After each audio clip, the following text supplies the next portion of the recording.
Bonjour, le 15 avril, nous pouvons faire mémoire de Saint Paterne de Vannes. Saint Paterne de Vannes, que la Bretagne honore parmi ses grands évêques fondateurs, demeure l'une de ces figures anciennes dont la mémoire a traversé les siècles avec une force paisible.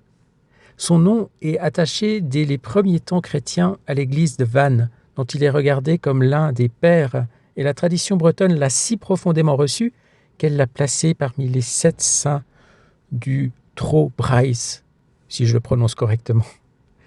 Son culte ancien, sa place dans la conscience religieuse de la Bretagne et la vénération durable dont il a été entouré montrent assez quelle empreinte il a laissée dans le peuple fidèle. La tradition le présente comme un homme formé dans le monde chrétien britannique, ami de la prière, de la vie monastique et de l'apostolat. Elle le montre lié au pays de Galles, où son nom demeure attaché à plusieurs fondations, notamment à Clandabarn Fawr. Elle le montre aussi parcourant d'autres terres, portant l'Évangile, affermissant les âmes, fondant ou soutenant des maisons religieuses, et vivant déjà de cette charité pastorale qui devait marquer toute sa vie. Que l'on contemple en lui le moine, le missionnaire ou le fondateur, c'est toujours la même figure qui se dégage, celle d'un homme intérieurement saisi par Dieu et disponible à son œuvre. Lorsqu'il vint servir l'Armorique, il entra dans un pays encore en travail de formation ecclésiale. Le diocèse de Vannes se trouvait dans une zone de rencontre et parfois de heurts entre plusieurs héritages. D'un côté, un christianisme local déjà marqué par des formes gallo-romaines d'organisation. De l'autre, les apports du monde breton venu d'outre-Manche, avec ses usages, ses moines, ses sensibilités spirituelles et ecclésiales propres. À cela s'ajoutaient les mouvements de population et les recompositions politiques d'une région encore instable. C'est dans ce contexte que saint Paterne dut exercer son ministère. Il lui fallait non seulement enseigner, sanctifier et gouverner, comme tout bon évêque, mais aussi tenir ensemble des groupes qui ne se comprenaient pas toujours et maintenir la communion là où les appartenances, les coutumes et les fidélités pouvaient aisément nourrir la division. C'est pourquoi la tradition garde de lui le souvenir d'un artisan d'unité. Il ne fut pas un homme de parti, mais un pasteur. Il ne chercha pas à imposer sa personne, mais à affermir la foi, à donner une stabilité chrétienne durable à son peuple, à ordonner paisiblement une église encore jeune.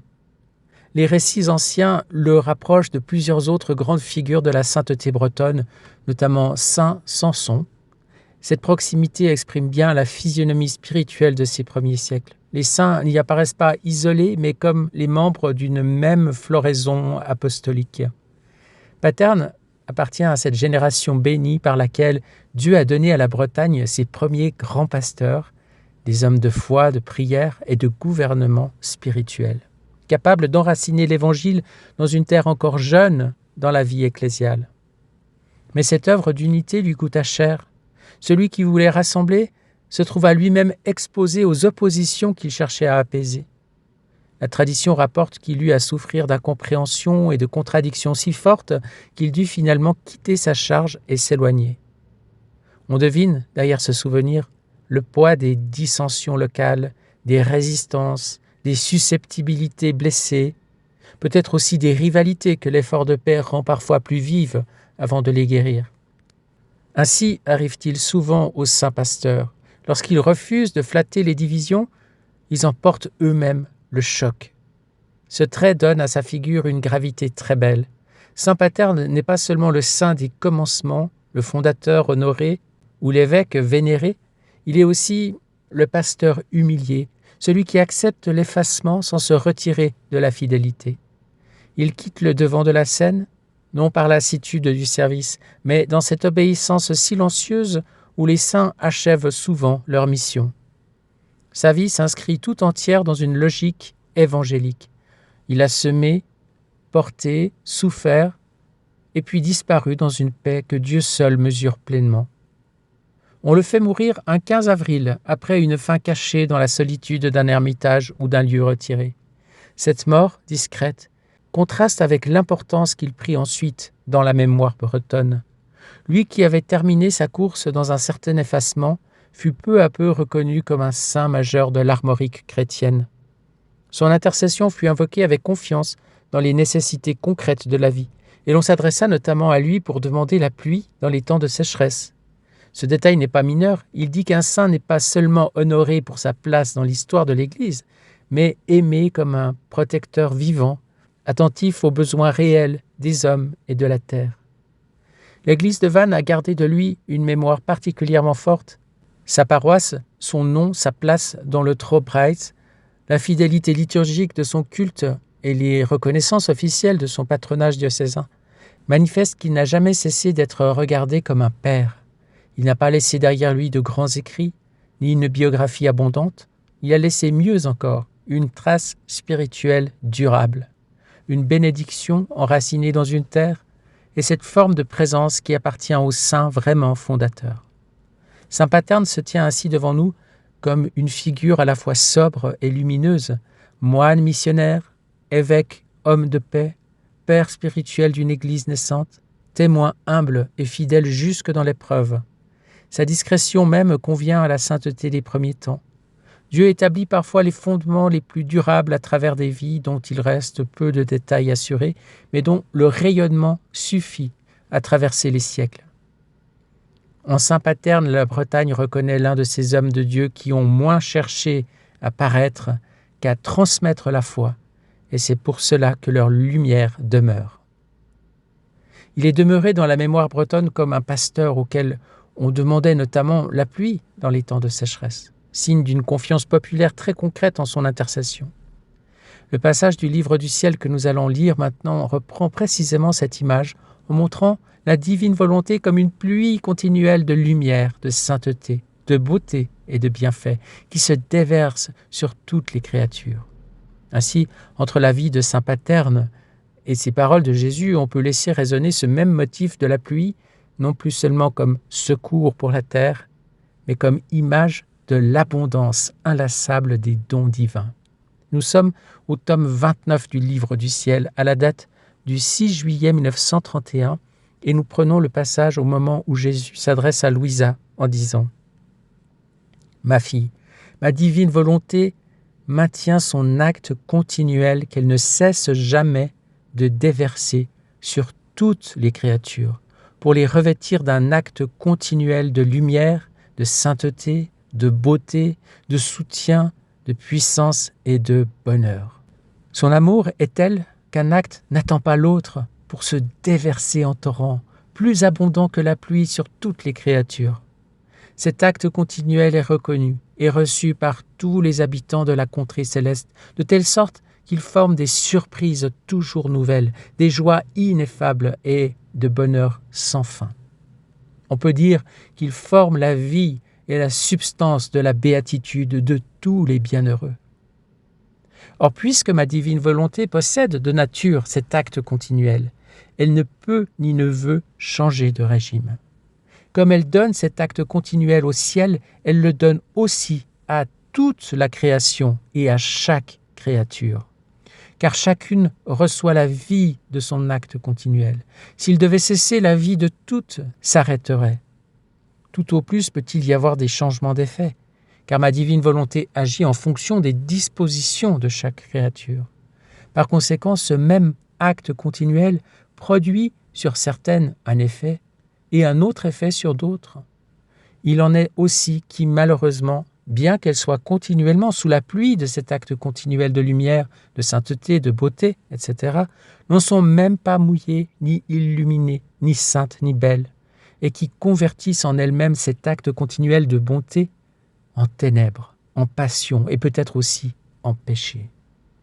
Mais mon vouloir ne cesse cependant pas de faire pleuvoir son acte continuel de bien divin sur tous, car il se trouve lui-même dans la condition du soleil qui, même si les êtres humains ne voulaient pas recevoir sa lumière, ni les arbres, les plantes et les fleurs auxquels il pourrait communiquer les si nombreux et admirables effets que son acte de lumière continuelle contient, c'est-à-dire la douceur, la saveur, le magnifique arc-en-ciel avec toutes ses couleurs continuerait quand même son acte de lumière.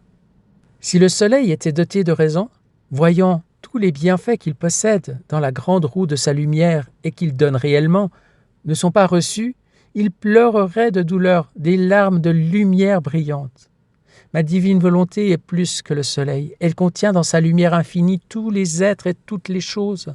Sa nature est de vouloir donner toujours, et toujours elle donne. Si tous voulaient tout prendre, ils seraient tous saints. Le monde serait transformé en bonheur. Mais pour sa très grande souffrance, ces biens ne sont pas reçus. Ils sont même rejetés dans sa lumière elle-même. Mais elle ne s'arrête pas, et avec un tendre et insurpassable amour, elle poursuit son acte continuel qui est de donner ce que sa lumière possède. Merci Seigneur, gloire à toi pour ce passage très éclairant. Ce que le Seigneur enseigne à Louisa ici, c'est quelque chose que la théologie et la métaphysique connaissent. C'est que Dieu est un acte simple et pur et qu'il n'y a pas changement en Dieu. Ce qu'il fait, il le fait une fois pour toutes et c'est éternel. Donc cet acte continuel, c'est bien la marque divine de la création. Saint Paul le dit d'une autre manière en disant « Qu'en lui nous avons la vie, le mouvement et l'être. Il est l'origine du créé, il est l'origine de chacun d'entre nous. Et sans lui, nous n'aurions pas l'être. Nous recevons l'être qu'il nous donne. Nous recevons le mouvement qu'il permet. Et ça, c'est vraiment essentiel à comprendre. Et donc le Seigneur, dans ce passage, nous dit que voilà, c'est ce qu'il fait. Il nous donne tout, depuis toujours. Et ce qui fait que certains sont saints et d'autres pécheurs, c'est leur disposition à recevoir ou non tous les dons qu'il nous fait. Ce sont des dons qui sont d'ordre différent, bien sûr, qui se réfractent dans le créé. Il y a les dons matériels, il y a les dons spirituels, les dons de grâce. Et c'est tout que nous devons recevoir. Cette vie, ce mouvement et cet être qui nous sont donnés, nous devons les accueillir à bras ouverts et les laisser réaliser l'œuvre divine en nous, afin que nous soyons tels que le Seigneur veut que nous soyons. Cela est difficile pour nous parce que, en naissant, nous recevons l'héritage du péché originel, qui fait que cet accueil de tous les dons du Seigneur, de cet acte continuel d'amour, de bonté, de sagesse, de lumière, est difficile.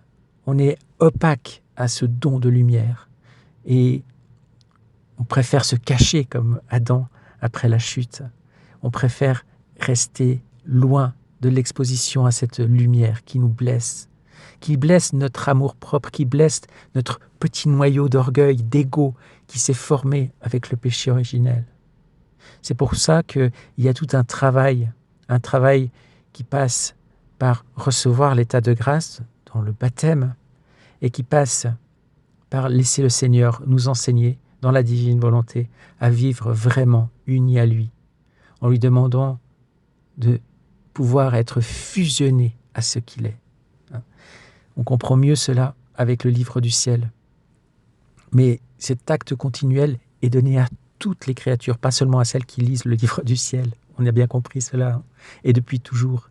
Le problème, c'est la réception, l'accueil, les dispositions de la créature à recevoir cet acte continuel. Demandons la grâce en ce jour au Seigneur de pouvoir vraiment entrer dans ce mouvement, d'accueillir toute cette pluie de grâce qui nous tombe dessus sans qu'on l'ait mérité, mais qui nécessite, pour pouvoir les accueillir et en les laisser nous transformer, eh bien cet accueil qui est pour nous un dépouillement de tout ce qui est égo, tout ce qui est orgueil, tout ce qui est possession en nous, désir de posséder, alors que nous devons être désir d'accueillir et désir d'être totalement néant, c'est-à-dire réception pure, accueil pur de ce que Dieu est. Pour pouvoir être ce que Dieu veut que nous soyons et entrer dans cette grande roue de l'amour circulatoire de la Trinité, nous recevons et nous donnons ce que nous recevons. Donner Dieu à Dieu, c'est ça. Voilà. En ce jour, nous voulons aussi, Seigneur, te remettre la vie de Saint Paterne. Dans ta divine volonté, nous voulons récapituler tous ces actes, toutes ces pensées, ces paroles, ces décisions, ces émotions. Nous voulons aussi prendre sa vie biologiques, ses battements de cœur, ses respirations, tout ce qu'il a été. Et nous plongeons le tout dans de grands bains de lumière de ta divine volonté, Seigneur. Nous voulons tout réordonner dans l'ordre divin, apposer le sceau de ta divine volonté sur chacun de ces actes et te donner le tout avec notre amour, notre bénédiction, notre adoration, notre action de grâce. Sois béni en ce jour, Seigneur, et tous les jours de notre vie. Gloire à toi, béni sois-tu, et que ton soleil divin se lève en nous en ce jour, Seigneur.